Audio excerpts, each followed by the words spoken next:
तो नमस्कार, आदाब, सत श्री अकाल दोस्तों, स्वागत है आप सभी का क्रिकेट लाइन गुरु के यूट्यूब चैनल में।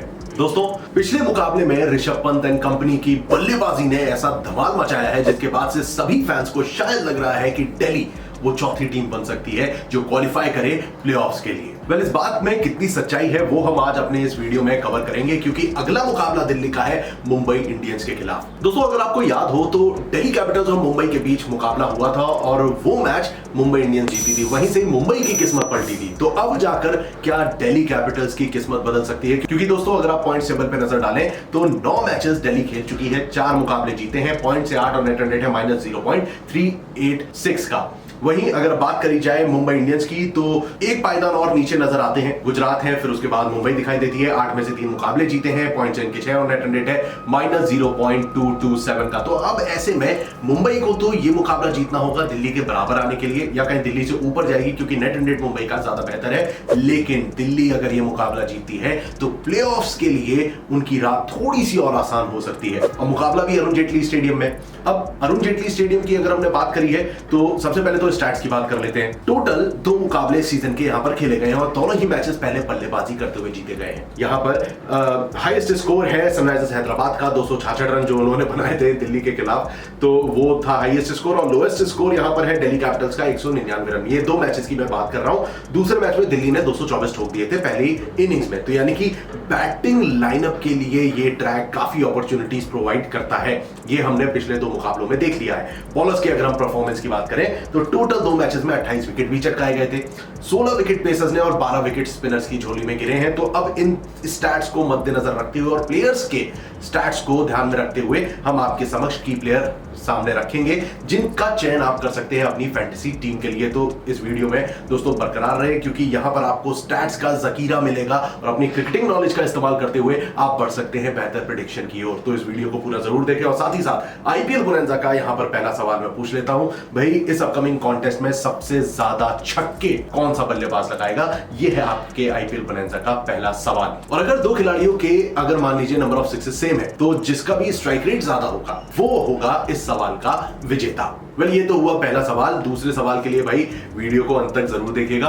फिलहाल हम बढ़ते हैं आगे और हेड टू हेड कंपैरिजन पे फोकस करते हैं। अभी तक 34 मुकाबले दोनों टीम्स के बीच हुए हैं, इंक्लूडिंग द मैच जो इस सीजन में हुआ था। 15 मुकाबले दिल्ली ने और 19 मैचेस भाई मुंबई इंडियंस ने जीते। अब लास्ट अगर 5 मैचेस पे हम फोकस करें तो 2 मुकाबले दिल्ली कैपिटल्स ने जीते हैं। उसके बाद लगातार 3 मैचेस मुंबई इंडियंस जीती है। दोस्तों, इस सीजन में और इससे पहले हुए 2 सीजन्स में मुंबई इंडियंस का ही पलड़ा भारी है और उससे पहले जीत पाई थी दिल्ली कैपिटल्स। तो अभी हाल फिलहाल तो मुंबई ने भाई परचम लहराया हुआ है दिल्ली कैपिटल्स के खिलाफ। अब इन सब बातों को ध्यान में रखते हुए बढ़ते हैं प्रोबेबल प्लेइंग 11 की ओर। दोस्तों, दिल्ली कैपिटल्स की ओर से शायद हमें वही प्रोबेबल प्लेइंग 11 देखने को मिले। एक अगर चेंज होगा तो वो डेविड वार्नर के नाम का हो सकता है, बट फिलहाल जिस तरीके की बल्लेबाजी लास्ट मैच में इन्होंने करी है उसको मद्देनजर रखते हुए तो भाई ये टीम काफी सॉर्टेड दिखाई देती है, जिसमें कुछ फ्लॉस तो अभी भी हैं। टॉप ऑर्डर में पृथ्वी शॉ की बल्ले से अभी काफी समय से रन निकले नहीं है। लास्ट मैच जो उन्होंने अच्छी पारी खेली थी वो मुंबई के खिलाफ ही थी। 66 रन की पारी इन्होंने खेली थी। उसके बाद लखनऊ के खिलाफ 32 रन की पारी बनाई थी। बट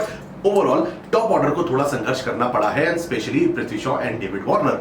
अब यहां पर अगर आप देखें तो जैक फ्रेजर की मौजूदगी है। फ्रेजर ऐसे बल्लेबाज हैं जिन्होंने पिछले 4 मुकाबलों में भाई झंडे गाड़े हैं। 55 रन एलएसजी के खिलाफ इन्होंने बनाए, 65 इन्होंने बनाए सनराइजर्स हैदराबाद के खिलाफ और 23 रन की पारी खेली थी गुजरात टाइटंस के अगेंस्ट। तो प्लेयर डिसेंट है। टॉप ऑर्डर में एक बार फिर ये अच्छा प्रदर्शन कर सकते हैं। अब अगर आप बात करें अभिषेक पोरेल की, तो ये एक और ऐसे बल्लेबाज निखर के आए हैं जिन्होंने 2 अहम पारियां खेली हैं। 41 रन की पारी वंस अगेन मुंबई इंडियंस के खिलाफ और 42 रन इन्होंने बनाए थे सनराइजर्स हैदराबाद के अगेंस्ट। तो ये बेहद अहम खिलाड़ी हो सकते हैं। If something goes wrong in the top order तो ये होगा वो खिलाड़ी जो लोअर मिडिल ऑर्डर को संभाल सकता है। कल भाई ताबड़तोड़ बल्लेबाजी इतनी हो गई थी पिछले मुकाबले में कि इनकी बारी नहीं आ पाई थी, बट ये दूसरे ऐसे खिलाड़ी होंगे जिन्हें आप अपनी फैंटेसी टीम का हिस्सा बना सकते हैं। मैं बाद में आपको एक समीकरण निकालूंगा जिसके तहत हम देखेंगे कि आखिर कौन कौन से खिलाड़ी का हमने चयन किया है अपनी फैंटेसी टीम के लिए। हम बढ़ते हैं आगे और अपने सबसे इंपॉर्टेंट की प्लेयर की बात करते हैं, वो है ऋषभ पंत। भाई पंत के बल्ले से हमने पिछले मैच में 88 रन देखे हैं। उससे पहले 44 रन बनाए थे, लेकिन थोड़ी स्लो गति रही थी। सनराइजर्स हैदराबाद के खिलाफ हारने का कारण ही यही था, पंत के बल्ले से रन तेजी से नहीं निकले थे। लेकिन इस मैच में इन्होंने कसर पूरी करी है। 88 रन बनाए थे, 44 44 गेंद के आसपास खेलते हुए।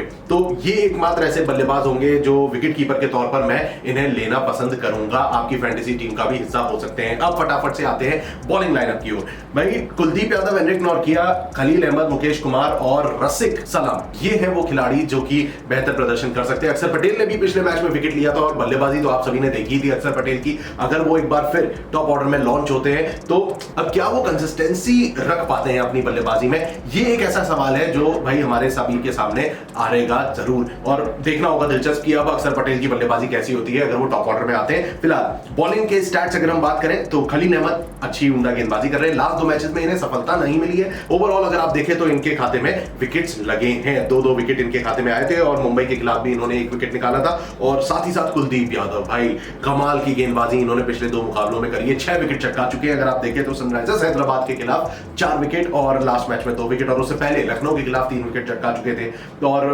पीबीकेएस के अगेंस्ट भी इन्होंने 2 विकेट निकाले। तो कुलदीप यादव आपकी फैंटेसी टीम का हिस्सा हो सकते हैं, क्योंकि अगर आपने वेन्यू के स्टैट्स देखे थे तो उसमें स्पिनर्स का भी अहम रोल रहा है as far as the pacers are concern. Pacers ने नो डाउट ज्यादा विकेट निकाले हैं, लेकिन स्पिनर्स में कुलदीप यादव को आपको सेलेक्ट करना चाहिए।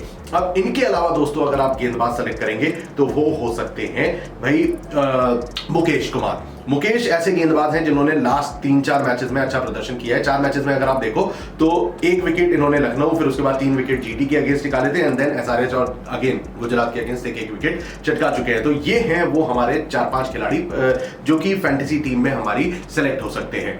अब आगे बढ़ते हैं और मुंबई इंडियंस की बात करते हैं। भाई मुंबई की टीम अगर आप देखो तो दोस्तों फिर एक बार हार का सामना कर चुकी है अगेंस्ट राजस्थान रॉयल्स, और उससे पहले पंजाब को हराया था, लेकिन हार और जीत का सिलसिला इनका चल ही रहा है। कंसिस्टेंसी अभी तक देखने को नहीं मिली है। एक आध खिलाड़ी हैं जो कि रन स्कोर कर रहे हैं, जिसमें टॉप ऑर्डर में तो आप देख सकते हो रोहित शर्मा, ईशान किशन, दोनों को ही एक बार फिर से आप फैंटेसी टीम में सेलेक्ट कर सकते हो, बट कोई एक ही चल सकता है। पिछले मुकाबलों की अगर आप बात करोगे तो देखो सबसे पहले ईशान किशन के स्टैट्स देख लो, 69 रन इन्होंने बनाए थे आरसीबी के अगेंस्ट, उससे पहले डीसी के अगेंस्ट 42 रन बनाए थे। उसके अलावा इनकी तरफ से कोई अहम पारी नहीं रही है। एक 34 रन की पारी एसआरएच के खिलाफ खेली थी। बट रोहित शर्मा की बात करी जाए तो लास्ट मैच में भले ही 6 रन बनाए थे, लेकिन उससे पहले 36 रन बनाए हैं। 105 रन तो भाई सीएसके के अगेंस्ट बनाए थे, भले वो मुकाबला हारी थी। 38, 49, देन शुरुआत में 43 रन इनके खाते में आए। तो ये अहम खिलाड़ी हैं जो आपकी फैंटेसी टीम का हिस्सा हो सकते हैं।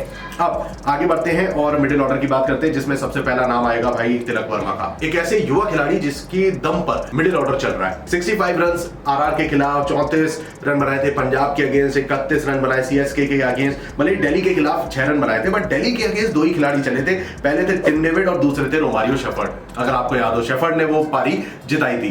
तो एक बार फिर इन खिलाड़ियों पर भाई दारोमदार रहेगा। अब सूर्य कुमार यादव का कैसा प्रदर्शन रहता है यार, वो देखना होगा दिलचस्प। अभी तक 5 पारियां ये खेल चुके हैं, 2 अहम पारियां रही हैं, या कहें 2 ही ऐसी पारियां रही हैं जिसपे इन्होंने रन बनाए हैं। 2 बार तो इनके डक हुए हैं। 78 इन्होंने पीबीकेएस के अगेंस्ट बनाए। मैं आपको स्टैट्स ऐसे ही बता रहा हूं, शायद आपको डिस्प्ले ना हो, बट ये है कुछ ऐसे स्टैट्स सूर्य कुमार यादव के पिछले 5 मुकाबलों में। बल्लेबाजी अभी तक उस लेवल की हमें देखने को नहीं मिली है। जहां तक बात है बॉलर्स की, 2 बॉलर भैया आप सेट कर लो। पहले है जसप्रीत बुमराह, जिन्होंने शानदार प्रदर्शन किया है। लास्ट मैच में राजस्थान के खिलाफ विकेट नहीं चटका पाए थे, बट पंजाब के खिलाफ उन्होंने 3 विकेट निकाले हैं, आरसीबी के खिलाफ 5 विकेट और 3 विकेट एक बार फिर गुजरात के खिलाफ लिए गए थे, और 2 विकेट डीसी के खिलाफ भी लिए हैं। अब इन्हें सपोर्ट मिलता है भाई जलाल कोएट्जी का, और कोएट्जी वो ऐसे गेंदबाज रहे हैं भाई जिन्होंने दिल्ली कैपिटल्स की ईंट से ईंट बजाई थी, बल्लेबाजों को निस्तो नाबूद किया था। 4 विकेट निकाले थे, आप देख सकते हो स्टैट्स में। 4 wicket against Delhi Capitals, 3 wicket against Punjab Kings और 2 विकेट अगेंस्ट गुजरात टाइटंस। तो ये है वो 2 गेंदबाज, अहम गेंदबाज, जिन्हें आप अपनी फैंटेसी टीम का हिस्सा बना सकते हैं। और इनके अलावा अगर आप चाहो तो आप सेलेक्ट कर सकते हो आकाश मधवाल को, और जो कि अगर प्लेइंग 11 में खेलते नजर आएंगे तो आप आकाश मधवाल को जरूर सेलेक्ट करें, क्योंकि ओवरऑल इन्होंने डिसेंट बॉलिंग करी है। 3 विकेट इनके खाते में आए थे राजस्थान के खिलाफ। दिल्ली के खिलाफ इन्होंने विकेट नहीं चटकाया था, बट इस बार आकाश मधवाल की गेंदबाजी कारगर साबित हो सकती है अगर वो खेलते हैं तो। अब फाइनली आईपीएल बोनैंजा का दूसरा सवाल मैं पूछ लेता हूं भाई, इस अपकमिंग कॉन्टेस्ट का प्लेयर ऑफ द मैच कौन होगा? ये है आपके आईपीएल बोनैंजा का सेकंड क्वेश्चन। फाइनली इस वीडियो पे लगाम लगाने से पहले फाइनल कंक्लूजन देख लेते हैं भाई, चाहे बल्लेबाजी हो या गेंदबाजी। दोस्तों अभी तक हमने साफ देख लिया है कि दिल्ली कैपिटल्स का पड़रा थोड़ा भारी है। डेफिनेटली जीत ज्यादा दर्ज करी है दिल्ली कैपिटल्स ने और इस अपकमिंग कॉन्टेस्ट में भी मुंबई टक्कर जरूर देगी, बट दिल्ली कैपिटल्स यहां से 2 पॉइंट और अर्जित कर सकती है। लेकिन भाई अगर मुंबई को यहां से ऊपर आना है तो दोस्तों ये मुकाबला जीतना होगा।